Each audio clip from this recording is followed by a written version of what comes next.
Hi, Lee Phillips here. I want to talk to you about transfer taxes when you move a property into a living revocable trust or an LLC or whatever it is. What triggers the transfer tax? Now, the state, or specifically the county in the state, is going to determine the transfer tax. Some states are uniform, some are county by county. It depends on where you live. When you use a living revocable trust, in order to avoid probate, which is why you're using the trust, you have to have the trust own the piece of property, your house. And so what you do is you make out a quit-claim deed and transfer it from your ownership to the trust's ownership. You don't need a warranty deed like you do if you're transferring to an LLC, because in this case, you're transferring it from you as the owner to you as the owner in the trust. The living revocable trust is what we call a disregarded entity. We forget about it. It's disregarded. You move it from one of your front pockets to the other front pocket. That's all we're doing. So the quitclaim deed is good. Now, you've got to go down and file the quitclaim deed.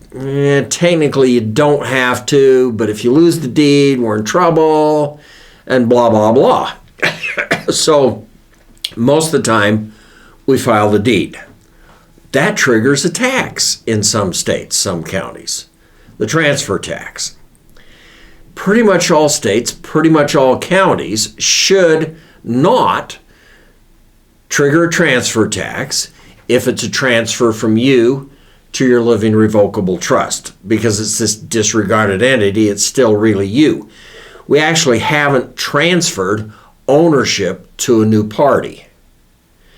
So usually they'll do away with the transfer tax. Now, there may be a form that you have to file when you file your deed that says, hey boys, this just transferred to my trust, nothing happening. In California, you have to file a form that says, hey boys, nothing happening. You can't increase the property tax rate on me. So get with your county recorder and say, okay, I'm filing a living revocable trust deed. What do? I don't want to pay the transfer tax. I don't want to have my property tax increased. This isn't really a transfer. It's just a change of title in my name so that when I die, I don't have to do probate. And you should be able to avoid it in most cases. Now, if you're moving it to an irrevocable trust or to an LLC or some such thing, the irrevocable trust is not a disregarded entity. The LLC is not a disregarded entity. It's you. No, it's not you. It's an entity in and of itself. There will probably be a transfer tax on that.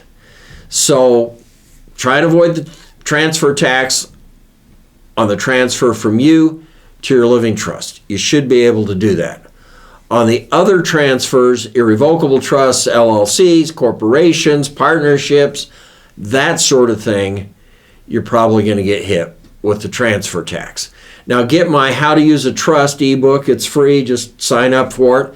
Love us, like us, and give me a comment. I want to know what you want to hear about.